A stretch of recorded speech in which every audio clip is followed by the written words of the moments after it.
Maswerteng hapon po mga ka-STL. Narito na po ang resulta ng STL Pangasinan para sa araw na to, second draw.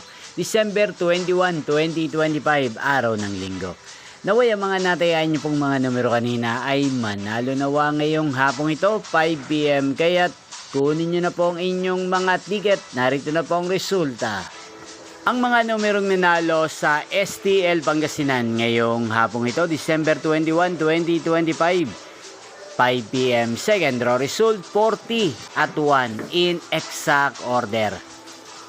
Again, 40 at 1. At ngayong hapong ito sa STL Pangasinan, natin pong i-shoutout si Ate Ludi ng Pangasinan na araw-araw pong nanonood sa channel na to. Shoutout po sa inyo, Ate Ludi. Sana po ay nasa maayos kayong kalagayan.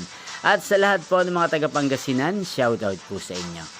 Inyo pong napanood ang resulta ng STL Pangasinan. Maraming salamat po sa patuloy niyo pong pagsuporta sa aking channel. Magkita-kita pong muli tayo mamayang 8:45 PM. Thank you for watching.